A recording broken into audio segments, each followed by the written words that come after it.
Hey, YouTube. Welcome to the Fantasy on Top podcast. It's your host this week, Blake Gambino. I'm here with Marlon Defillo. He's our special guest host. How you doing, Marlon?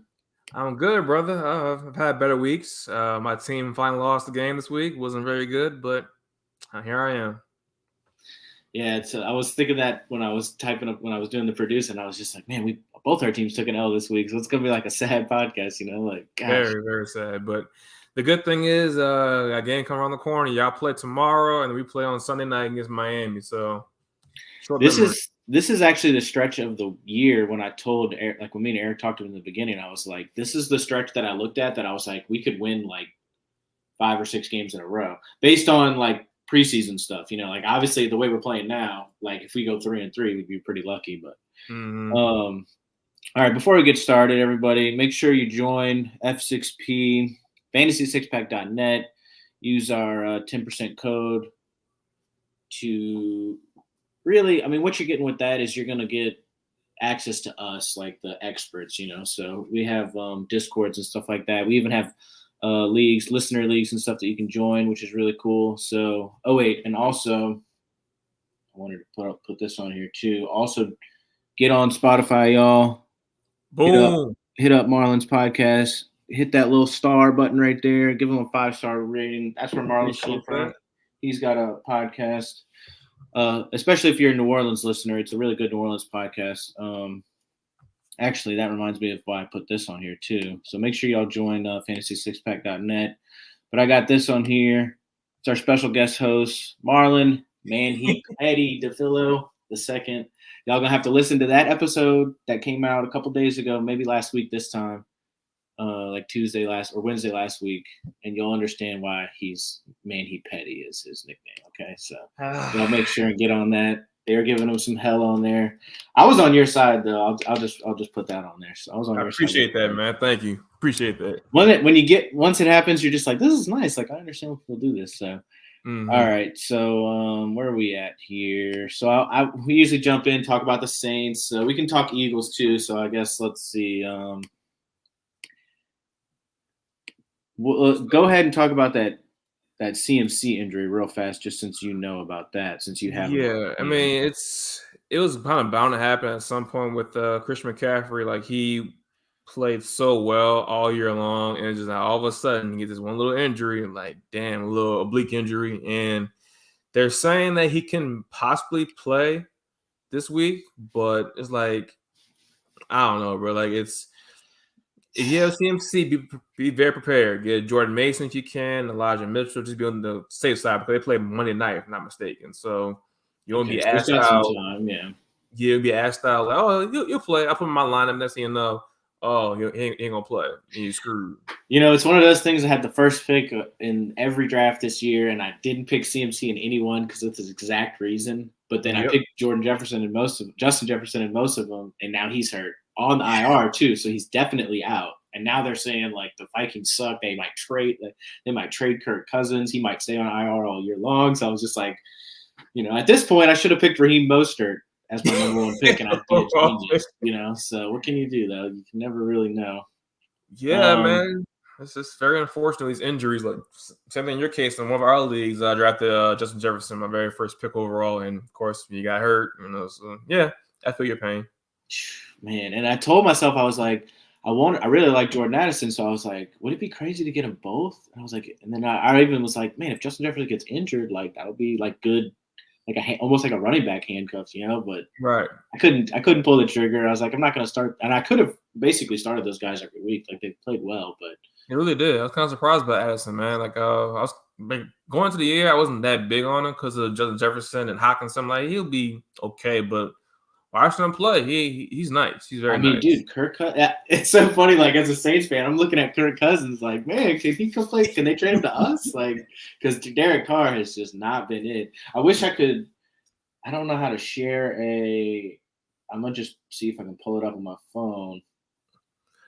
So what's been the problem with Derek Carr from your point of view? Is it just he's not like, I guess he fits the Carmichael scheme, or like what's the main problem with Derek Carr? I'm still, and this is where I'm like a deluded Saints fan because like I still am a believer that the dude could play well. I just don't think the play calling has been good. Um,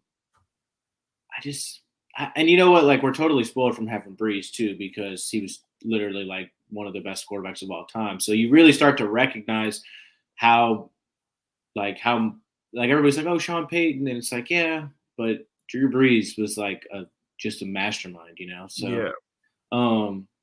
I really would just say play calling because we have too many weapons. Our line is good enough. Like Drew Brees never had all-star linemen, like Hall of Fame linemen ever.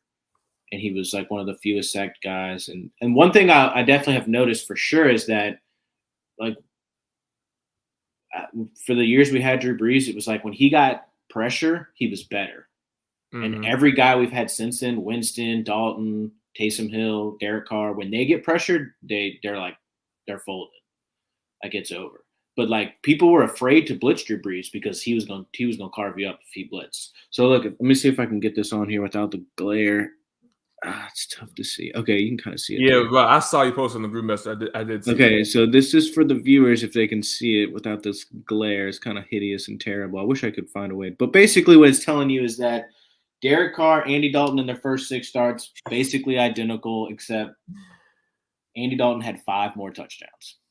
Great. So, as a Saints fan, and Marlon, because my dad talks about it too, like he's like, man, he's just like Andy Dalton. Like Andy Dalton was better probably, and we would always be like, oh, shut up, Dad. Like, there's no way. But it's like, even those the stats don't lie. Numbers never lie, like they say. So it's.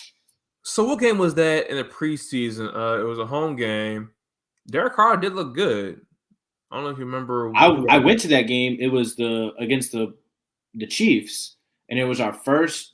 It was our first or second, and like our first drive, like we were just. I remember that, and I was just like, dude, I was so hyped at the game. Like I came home from the game, like, and we pulled up classic Saints. Like they almost came back and beat us in the end, even though it was preseason. But like, that's just how every Saints game is now. Like it's so hard to watch sometimes because like when we were playing the Packers, they're up 17-0, and like you just don't feel safe. Like you're just like, oh wow, because our defense is good, but like our offense isn't sustaining any drives for the defense to get rest.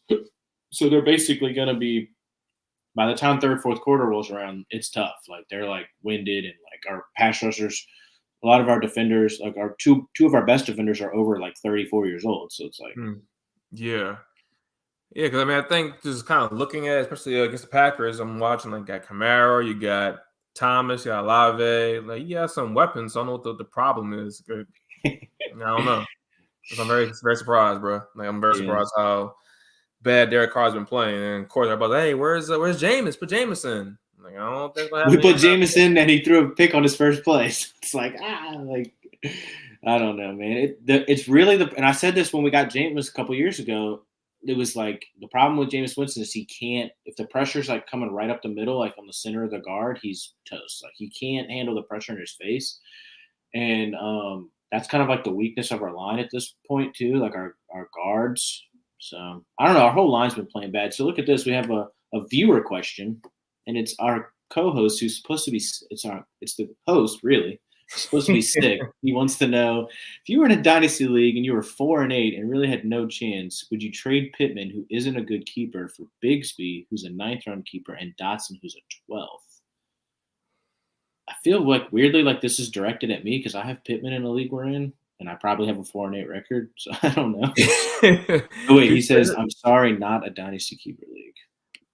Well, Eric, would you trade Pittman? I have Dotson in like 5 leagues, and Curtis Samuel has been better than him all year long, and Bigsby has done absolutely nothing. I have Bigsby in another one. It is directed at you, he says.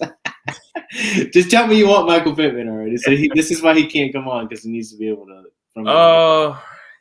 I wouldn't, because I'm not gonna lie, because I have ETN in a few spots, and all that preseason hype talking about Bigsby want to take over, like take a lot of carries from ETN, and I cut Bigsby in the league. Yeah, maybe it's a rookie wall thing. I don't know, but he's getting like 3 snaps a game type of stuff. Like, what am I gonna do with him? But if ETN did get hurt, he would cut up. So but why do you want Pittman, Eric? I don't understand. Pittman's gonna have freaking white guy throwing to him for the rest of the year? The dude with the stash. I think his Minshew. Yeah, because they just said Richardson's out for the year. So yeah, I think his targets actually have gone up since Richardson's been out. So I think.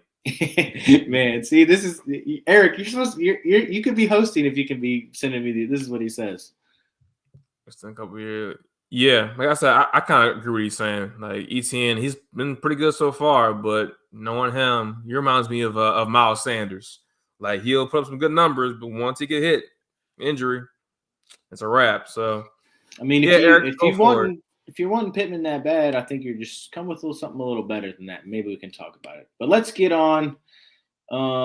Let's get on to the good, bad, ugly. That's why everybody's here. That's why Eric's here. You know, even though he could be hosting. So yeah.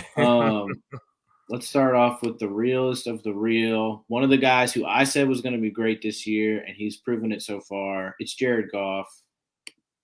Check out these stats, Marlon. What do you think about the 5-1 Lions, Marlon? How do you feel? On paper, I knew they would be good because think about it. Got Jahmyr Gibbs, Amon-Ra St. Brown, you got Laporta, and then James Williams was suspended, obviously, but he's a deep threat. So it'll come together, but how it came together so fast, and like everybody's adopted, that Dan Campbell like bite knees man mentality is like they just. I wish the Saints had him. Yeah, we let him go coach over there. So yeah, they are very surprising, and kudos to Dan Campbell. Like he believed in his team. He got them all like thinking we can beat anybody, anywhere, anytime. Like week 1 against the Chiefs. Mm-hmm. So, and Jared Goff, yeah, I'm kind of surprised by him too. Like I didn't think he'd be this good, but he's killing it. He definitely deserves a contract extension, definitely. Yeah, and to think that they just took him on in the Matt Stafford trade just because it's like, oh, we're giving you our QB, give us your QB. Right, exactly. Now they're like, they got the younger guy. The Chiefs the Rams got a Super Bowl, so it's like almost a win-win in a way. So I think me and Eric talked about this at the beginning of the year. Like I definitely was saying Goff was going to be top 10. Right now he's QB 5. Mm-hmm. I think the Lions have built a good team, man. They're strong on the O-line, strong on the D-line, and then they have studs at other positions. How great has Laporta been, dude? I know you drafted him in 1 league, or maybe 2. I got him in like 3 leagues, and he's been doing very well. Very well. Eric, I don't think he'd be this good either. Laporta being good. I mean, people are saying he looks like the next Gronk and stuff. Like he's trucking dudes. Like he can block pretty well. If I'm not mistaken, I think one of the websites I saw it was like Keep Trade Cut, like a dynasty like rankings platform, and he's tight end 1. Yep. And for the season, I think he's tight end 2. So yeah, he's been good. All right. Next up, the league winner. I don't know how it came to this, but it's Raheem Mostert, RB2 on the season. He's the number 3 overall player. Points wise, this season. How has he not gotten hurt yet, man? Man, knock on wood, because I got him a couple of spots too. I'm like, okay, keep going, bro, keep going. Man, it's just one of those things where it's like, I've always liked Raheem Mostert, but I just am too. It's like he's worse than CMC. Like I'm too afraid to draft this guy. He's gonna get hurt. Exactly, and then it made it that much easier when DeVonta A-Chain got hurt too. So it's like wheels up for Mostert. Just give it to him. This is Eric. Sorry you feel bad, bro. Get well soon, brother. You're 12-0 in Scott Fish. You're gonna make the playoffs. I mean, you basically have to not set a lineup for the last 3 weeks to not make the playoffs. So GG on that, bro. Hopefully we can talk about it next week. Feel better. Sorry that you're sick. Back to Raheem Mostert. 17 rushes, 115 yards. A-Chain's hurt, right? Is he on IR? He's on IR. Yes, I think he has. He's out is 11. I think it is something like that. Right. And so Mostert is now RB1, and he's playing like a dude. 17 rushes, 3 catches, 132 yards combined. I mean, and then Miami has the number 1 offense too.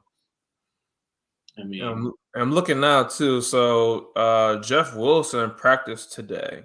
Ooh, so he might have be playing on Sunday night against Philly, which sucks. But who knows? Maybe they're still slowly but surely bringing Jeff Wilson. I will say one thing about Jeff Wilson. I do like he does not fit their speed scheme at all though. He doesn't. So he's not going to be having 40-yard runs like A-Chan and Mostert. But it'd be nice. I do have him in a few leagues, and I'm the injuries have been crazy this year. So he could definitely start for me this week, probably Yeah. in a couple leagues. So he'd be with a third down running back, I guess, or what?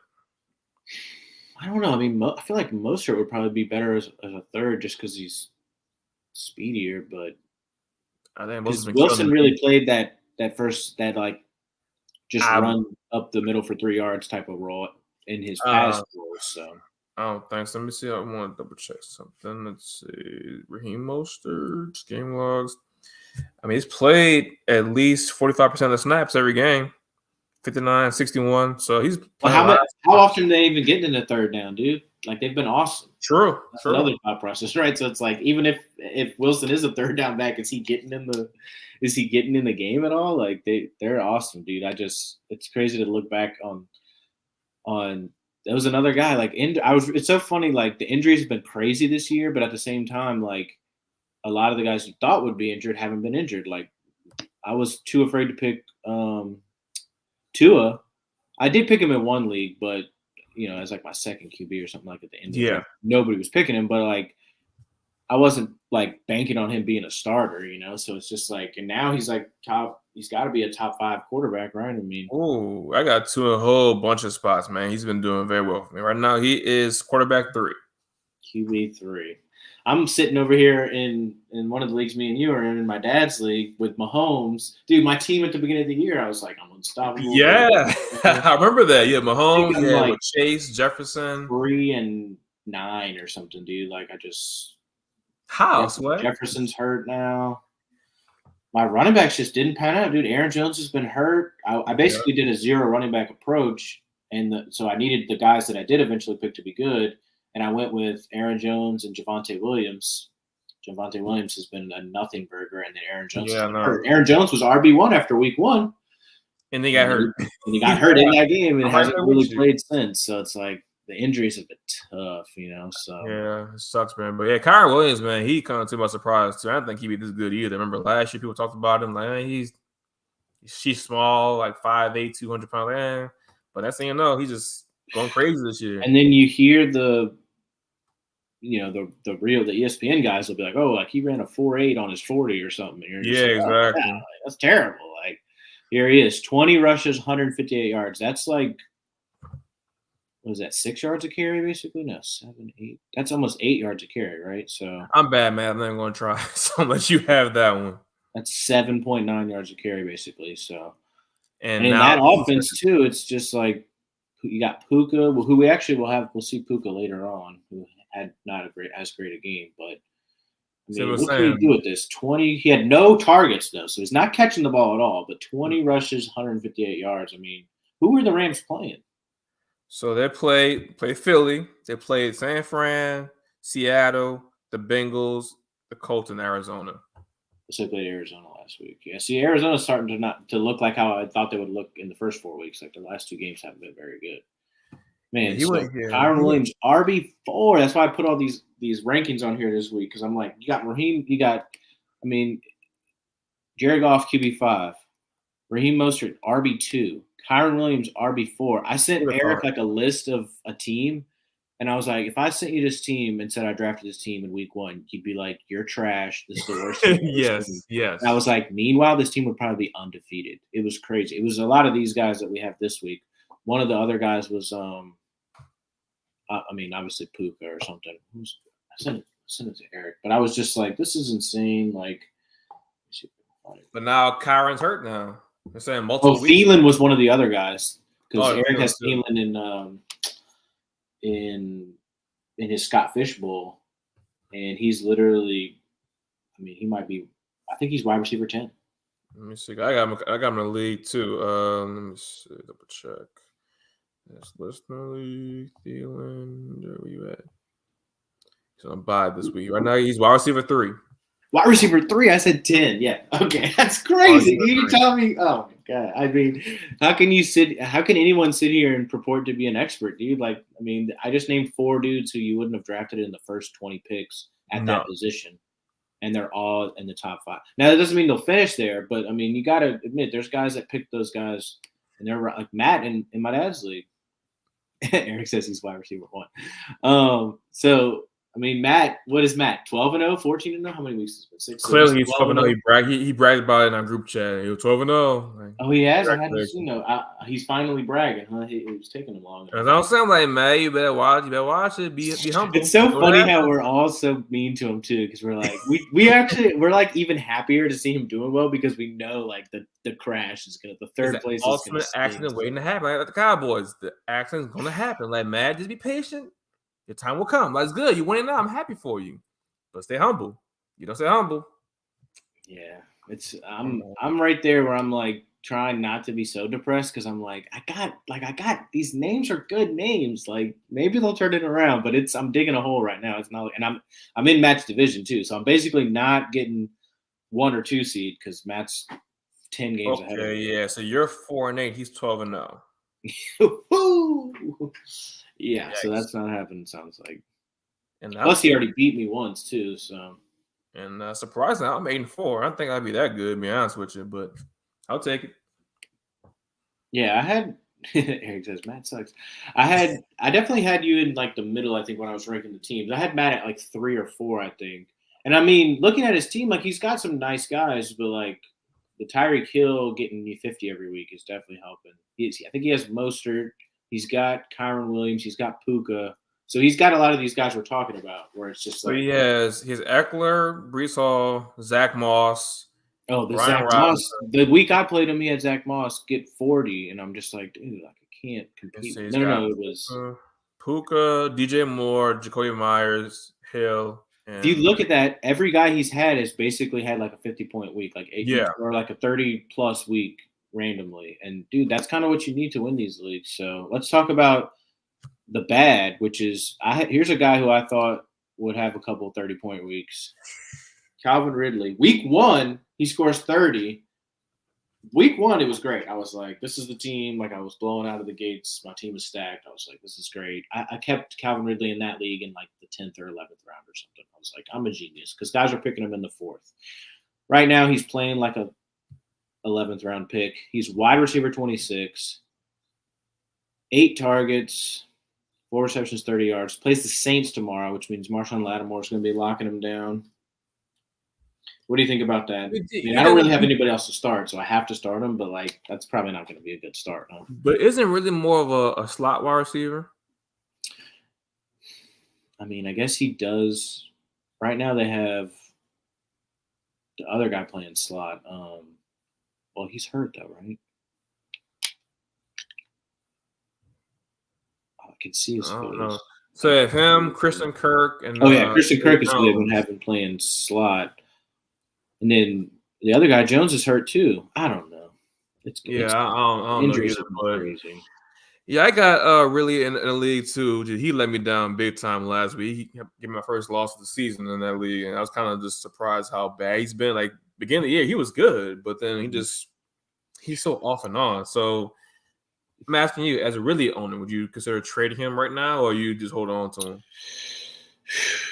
I mean, you know me, I'm pretty anti-trade, but the trade was, I think that's where I get anti-trade a lot too, is because like someone's gonna want to offer me like, Tyler Boyd for Calvin Ridley or something, and I'm just like, what? Like, why would I do that? Like, even if Tyler Boyd's had a better season so far, like I like Ridley long term, like I have him as a keeper too, so it's like, I guess if it's a redraft league, I would definitely consider trying to trade him, but his stock is just that's where fantasy's so hard because week 1, I could have traded that dude for Tyreek Hill or somebody, probably like with another player maybe. But right now I couldn't trade him for Adam Thielen, Yeah, mine's one game. He's had at least 7 targets each game. So I mean that's solid though. That's really what we're looking for. So I'll be very interested in how he plays tomorrow night against I'm very curious, especially if Eric says I've been abused by my dad too much, so I'm scarred for life. Trading wise, he's saying. Oh, I think you are because your dad is very known for sending offers. You're like, what am I doing? Okay, accept. Yeah, I don't know. I can't really explain my aversion to trading. Really, it's not that I don't want. I really, you know what it is. I really don't want to put the energy into thinking about like when someone sends me a trade, obviously they're sending me the trade that they think is helping them. Correct. And so then I have to like kind of decipher like, well, how would this help me? Blah, blah, blah. And then, I'm always going to look at it from their point of view. Well, obviously they think like they want my guy. So like, if they want my guy, I should want him. Like, that's how I always think about it, So.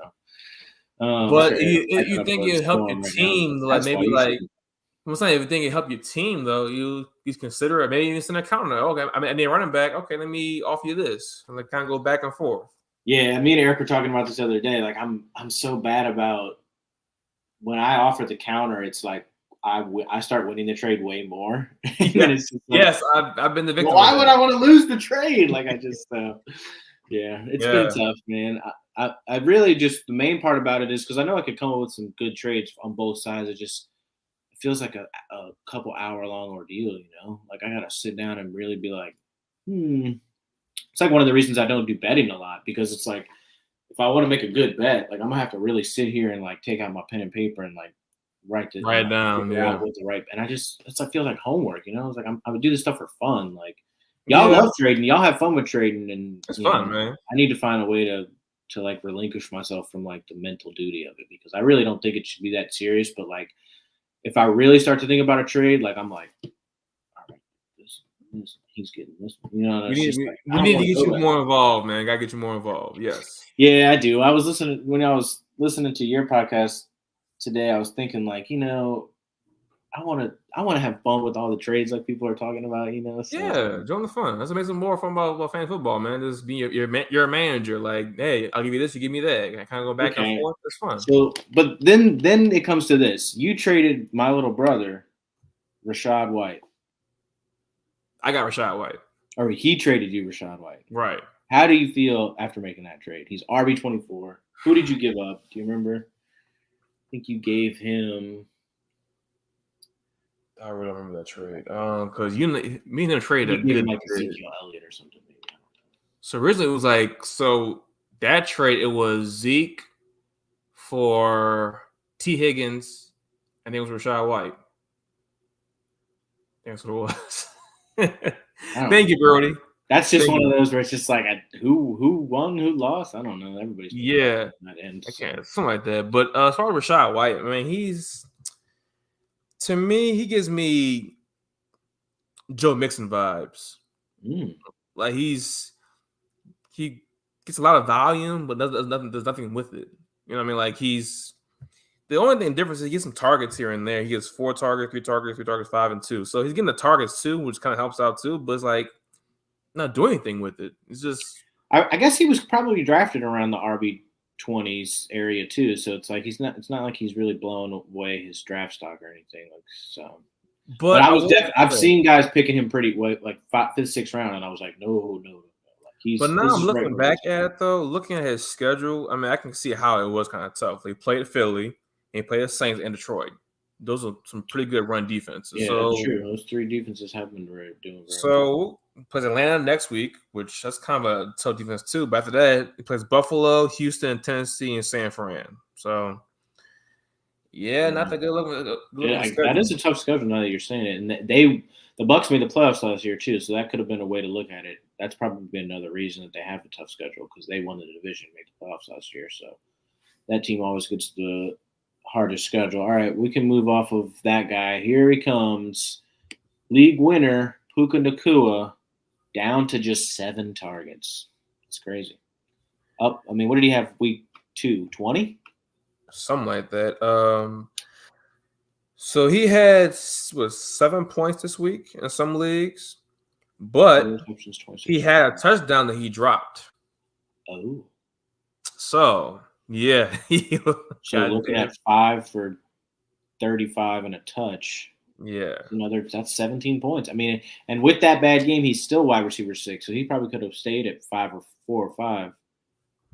I just can't. I really can't. I mean, dude, you start to think that maybe there's like industry plants that are like in there putting out bad information because everything I heard was that Matt Stafford's elbow was bad, his back was bad, he had a concussion, and he was going to retire. This dude looks like he went to Germany and got the Kobe treatment. Like he's he's throwing the ball. I mean, he does not look like how he looked last year. Like last year, he looked injured. This year, he looks just, pretty healthy for a 36-year-old or whatever he is, And look past his offseason. I mean, they got rid of Bobby Wagner. They traded away Jalen Ramsey. Like they draft was very, very strange. Like they even upgraded skill player positions, all like O-line, D-line. So it's like, what are y'all doing? So everybody assumed that they were potentially tanked to get Caleb Williams this year, but nah. And Cooper Kupp was hurt at the beginning of the year too. So we'll just go ahead and tank. Nah, here come Puka. He showed up. I gotta admit, like there was a few guys I talked about trading for Cooper Kupp with a few different guys in different leagues. And another case of what I was talking about earlier, like I didn't push too hard, like they weren't going to make it easy, so I was like, all right, whatever. But looking back, I should have really twisted some arms on there because now he's going to come back and he's going to get all those targets Puka was getting. Because Puka was only getting those targets because Kupp wasn't there, So I know, but so I wanted to look at that. So as of right now, because we had how many targets he had last week? I'm not sure. Puka or Kupp? Yeah, Puka. Last week it was 13, I think. No. Put the phone at the right now, but so kind of since you put it out there, just curious because I had a question for you guys. You're supposed to record yesterday, but I'm doing it today. So I was offered a trade because in one league I'm a contender that I'm talking to as Cooper Kupp, and he's like 0-12. So I was like, hey man, what you want with Cooper Kupp? He said, give me your second next year and the first the following year. I'm like, this is just rookie draft picks? Yeah. It's a dynasty Superflex best ball league. Oh, best ball too. Okay. Yeah. So it's a crazy league, man. A lot of crazy scoring. We play IDP as well. It's a big like lineup league. It's pretty crazy. But my receivers are like Diggs, Debo, and Sutton. And I definitely think like Cooper Kupp would definitely push me over the top. But it's like, I give him my second next year and the first the following year. Like I don't know. So what would you do? I mean, I don't know. You're adding Kupp to a championship sounding roster already, almost guaranteeing yourself a victory. But then you're losing out on a second and a first. Did y'all flip it to where like if you win, is your second round pick going to be 2-1 or is it going to be 2-12? It would be 2-12. But it would be 1-12 and 2-12. Okay. I don't know. I mean, maybe Eric will chime in here in a second. I'm thinking I might do that though. I mean, what the guys coming in these next few drafts are the top. It's like who you're looking, Marvin Harrison Jr. and stuff. Like it's top. I'm saying, and that league I don't want to get him because I traded my first round pick. Looking back, I don't know. I traded away Puka, Roshan Johnson, and my first for Sam Howell. I need a third quarterback, the Superflex league.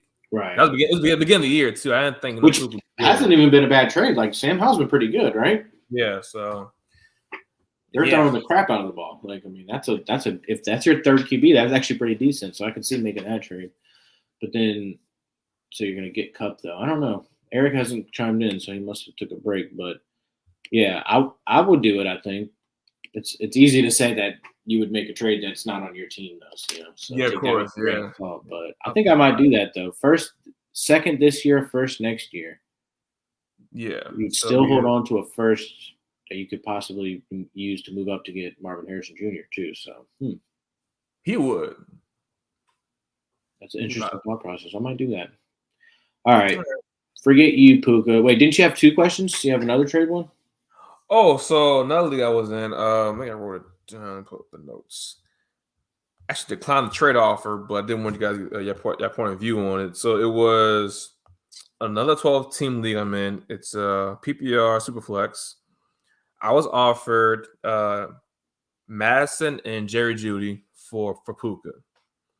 Now in this league, my running backs are horrible. I got Pollard and Aaron Jones. Those are the really good ones. After that, I got Jeff Wilson, Elijah Mitchell, Jaleel, and the guy from Arizona, Amari, whatever his name is. Mercado, yeah. Yeah, and then receivers, I got Tyreek, AJ Brown, DJ Moore, Michael Wilson, Burks, and OBJ. And so you'd be giving away. No, you'd be Puka. getting Madison and Judy. Right. And you give away I'll give up Puka.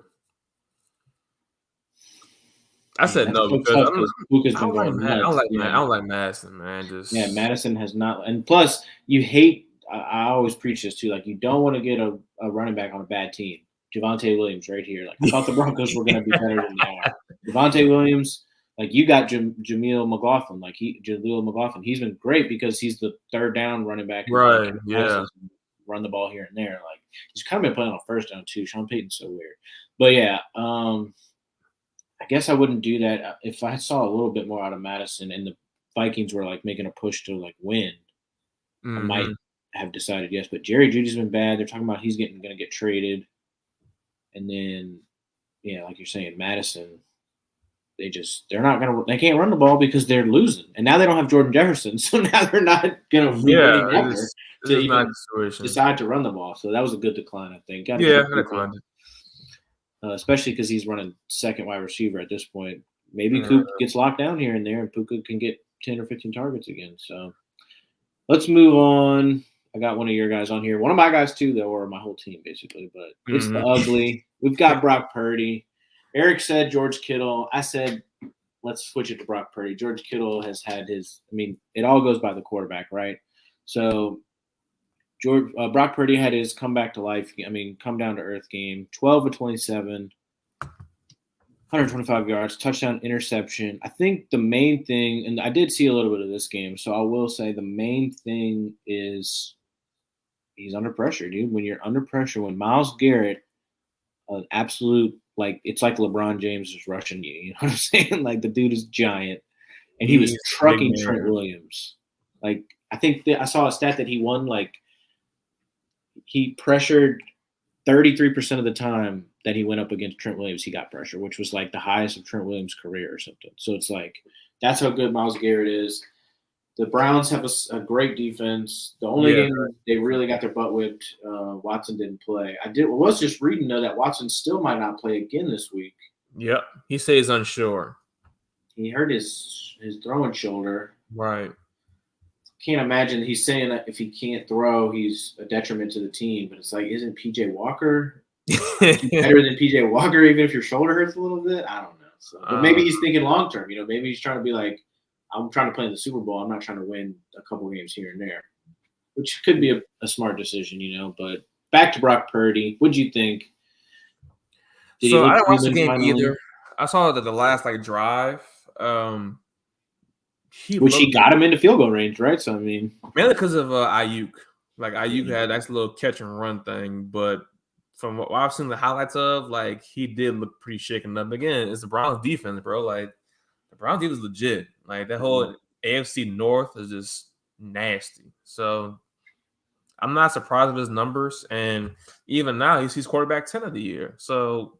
And to think that was his first regular season loss ever. Right. But that was a bad that definitely looked like last round pick type of play. 12 to 27. It's not like it was raining crazy or nothing. And look at the schedule. The teams he played. I mean, probably the toughest opponent he had, but outside Cleveland was Dallas, and he put up quarterback 7 numbers. So yeah, he's not sexy, but he gets the job done. And what does that say about Micah Parsons that he couldn't get the same pressure? Maybe he's just Trent Williams is a strength pass blocker, right? So maybe when the strength went versus strength against Myles Garrett, he couldn't handle it. But when Micah Parsons was coming at him with just pure speed, he was just kind of holding him back. Like, I got you, bro. Like, because Micah Parsons, I remember it was before that game they were saying he was like a defensive player of the year candidate, and now I haven't heard anything since that game. It's been like. Talk about Micah? Yeah, Micah Parsons. I'm here for that. I know you love to hear that, right? That talking to do, man. Him and CD Lamb. It was like, oh, shut up. Jerry Jones. Like, I got my damn nerves, bro. Just, damn. Nothing worse than the freaking America's team crap.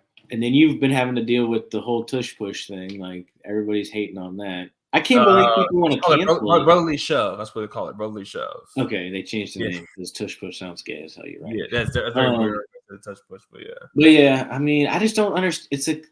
Tom Brady used to QB sneak. Yeah, he didn't have people pushing him from behind, but it's like the QB sneak is a play in the game. Like I don't understand how people are gonna just because technically when we do it, it's more likely gonna work. Like teams tried it with the Giants tried it, it didn't work. I think the Chargers tried it, it didn't work. So I think it's just mad that we do it so well. The only thing I will say against it is that, and this is totally random and meaningless, really, but when I was in high school, my high school team played for like the divisional playoff round, like to go to we were going to win and like go to the Superdome. Or do you play the regional in the Superdome? I can't remember. But anyway, we're playing Shaw, right? You know Shaw. Yeah. We're driving down. It's the end of the game. We're about to score. It's like clock is ticking. Like the QB's running it in to score, right? Well, the running back, while he was running it in, like they kind of collided at the goal line, and like our running back came behind him and they pushed him in. Well, the refs threw a flag and called, and I'll never forget, assisting a player to score. That was the call, and they called it back, and we lost. Wow. And so, like, I always think about that now, just when I see that play, because it's obviously not a rule. I don't know if it's still a rule in high school, if they changed it or what, but I always remember that to this day of like, wait, like they're doing the same thing. They're pushing the dude in the back because he scores touchdowns on it too. Jalen Hurts. Yeah. Right? It's like you're assisting a player. Like I just that wording goes through my head every time. Assisting a player to score. It's like, how did they call that? Like, oh man. But the That's crazy a real part is heartbreak in the football world in my life, I tell you. The crazy part is though, is like that whole pushing thing.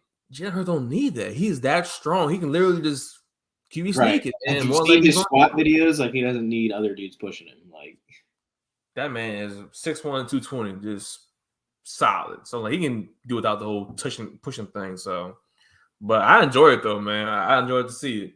Works every time. You gotta love because people are gonna try to hate any way they can. So you're like, look, of course. Go ahead and try it. And like you said, other teams have tried it. It's not working. Nope, not at all. I mean, Brady never even did anything special. He was just tall and he just would snap the ball and like get in that perfect little nook between the guard and the center. And I mean, I think Brady was like 36 for 38 in his career on 4th and 1 or something. And it's just like, why would you ever punt on 4th and 1? It got Brady. Like, and same with you. This is something me and Eric talked about, I think, in the beginning of the year too, is like, because especially with the last few years, it's been teams not wanting to punt. Like they've been going for it more with analytics and stuff. Right, and right. Like and we used to always do this in Madden, which Madden isn't real life, but it's like basically if you know what I'm saying, if you have like a 90% chance to get the first down, it almost behooves you to like do it, you know, like so. I just think the Eagles are taking advantage of that. I will say though, man, I got give him his props though. I think honestly the best like QB sneak I've seen in recent history is Drew Brees. Oh, when he would literally just throw over, and that would be it. Like you can't. He's over that line. That was it. He's got more hops than you'd think for a little short white guy too. So that was he did. Man, I missed Drew Brees. That was great. Yeah. Mm-hmm. I'm like thinking about it now. Like, can he like come back and be coach or something? Like, I just want his presence, you know. But I think he's enjoying retired life, man. He's enjoying retired life. Here. I live in San Diego now. Okay. All right. Let's get this moving. We said we were going to do 30 minutes. We've been talking, having fun, cutting up. Yeah. Let's get to an Eagles player who played 99% of the snaps and had one good game, I think, this season where you were like, woo. But this is where we're at. Wide receiver 29. What do you think? Are y'all running the ball too much? Is he not getting open? I know you watch every minute. What's the deal with DeVonta Smith? So, in the beginning of the year, the very first game of the year, he had 10 targets. And just like watching the game, I can just tell that we have a new coordinator calling plays. And it's been an adjustment period. And they're trying to figure out, okay, should we run? Should we pass? And if we pass, like, should we force the ball to A.J. Brown? Like, I can see Jalen is kind of struggling right now. And for the most part, he's been just super targeting A.J. Brown. I mean, he's good. Like, A.J. Brown is, like, I liked him in Tennessee. But when he came to Philly, I loved him. Just his swagger, his attitude. And it's like, why would you not give him the ball? And I think last year we kind of got spoiled when basically A.J. Brown and Smitty ate last year. They're both top 10 wide receivers.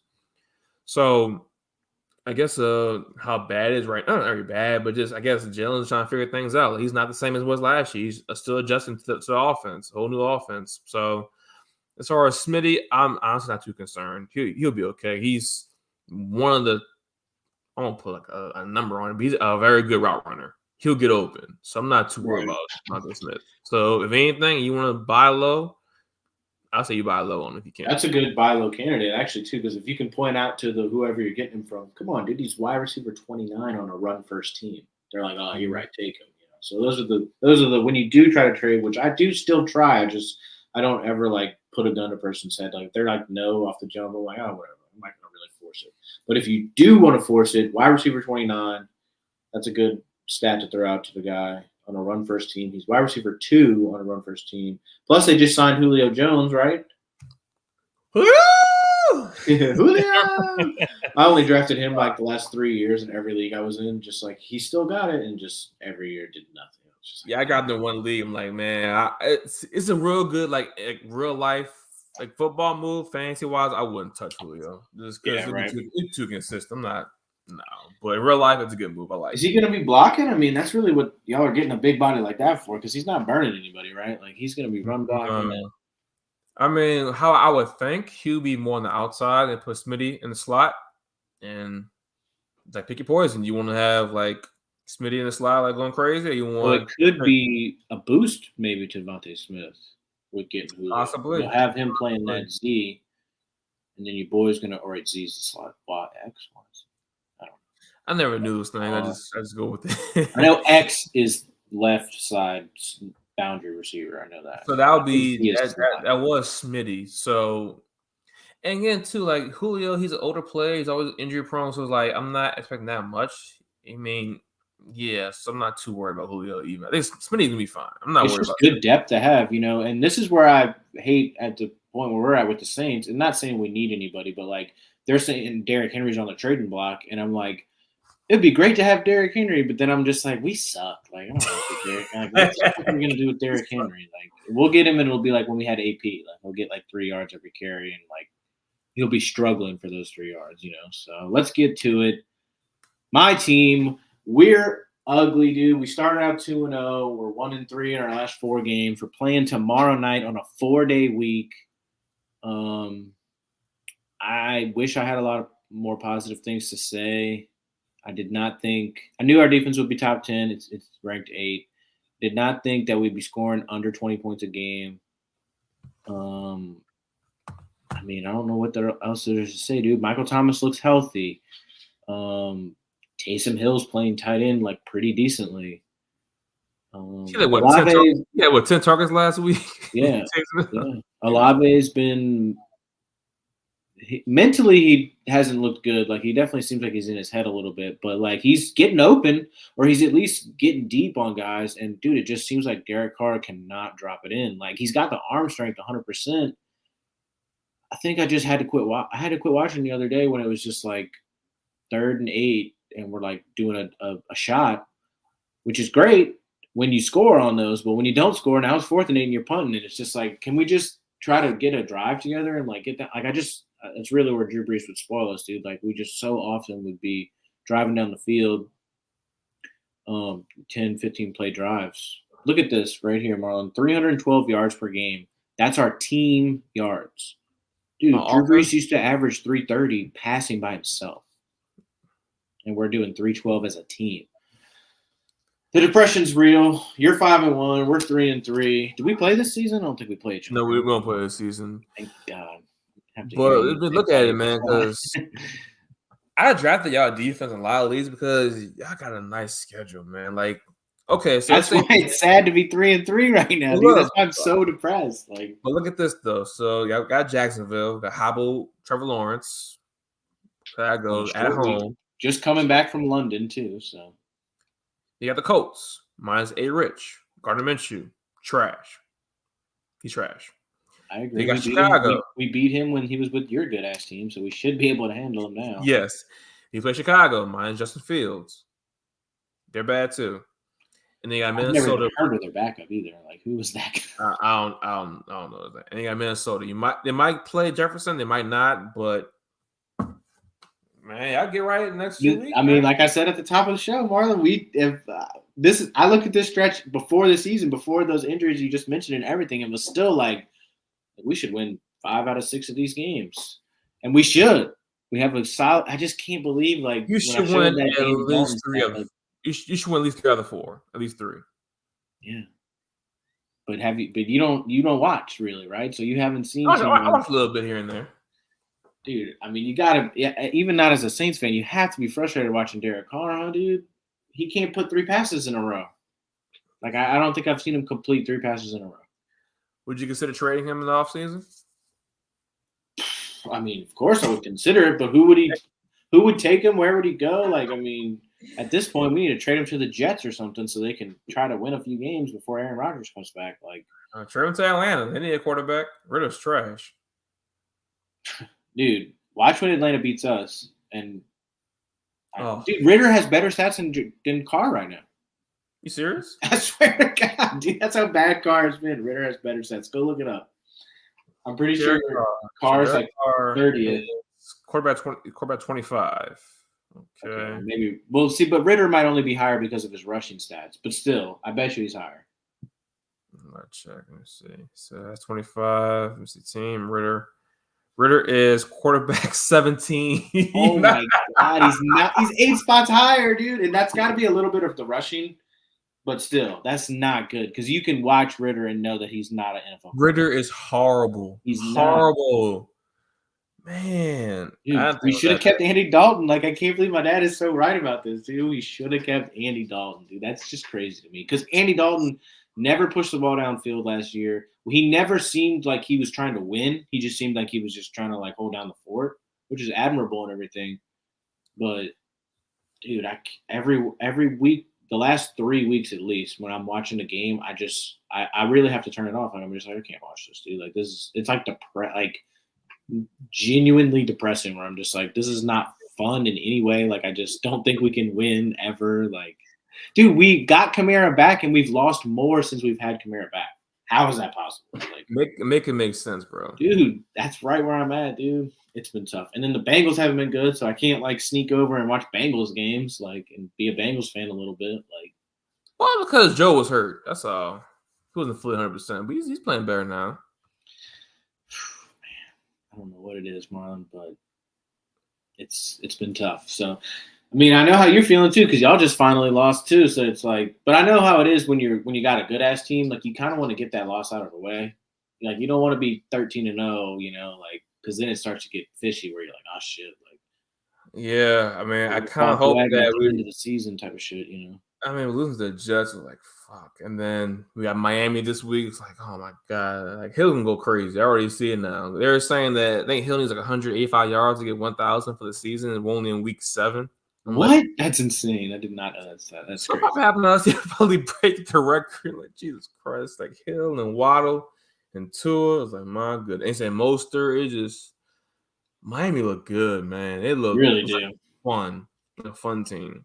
And when you watch the film about it, it's nothing like – I mean, it's a little groundbreaking with the motion and stuff, but – people have been running motion forever, but the way they're doing the pre-snap motion and they're hiking the ball, like it's some stuff you used to want to do in Madden where you'd like hike the ball as the guy's running to get him a running start, which would never really work too well in Madden, but like it's in real life, the guy will keep running if you press hike, you know what I'm saying? So yeah, getting those guys who are already fast on the run, it's like arena football, dude. Remember the arena league where you could run before the snap? Oh, I remember those days. Yeah, like, you'd have the guy doing a loop, and he'd start running straight right before they would snap it. So the dude's basically running full speed already on a 50-yard field. Like that's kind of how the Miami Dolphins are looking this year. So if there was a great, good, bad, ugly, great would be Miami, dude. They're looking good. I can't believe really the loss to the Bills was the most surprising thing too, because you wouldn't think that would happen. So would you say that Tyreek Hill is the fantasy MVP of the year? I mean, he definitely is. If you liken that to who should have been the number 1 pick, yeah. I mean, look at Mostert too, though. Mostert is number 3 overall player. So right now, Mostert should have been a first-round pick. He's 3 overall. I'm looking at right now. He's literally the 3rd overall. He's a 3rd overall player right now in fantasy. Number 2 at running back. And so what does that make Hill? Because Hill's had a good week every week too, right? Number 1 overall. Number 1 overall player. 2 Dolphins players. And look, no one didn't think the Dolphins would have a good team, but I just didn't think Tua was going to be. I mean, I just when you contemplate retiring, dude, and then it's a concussion is something that you could literally like.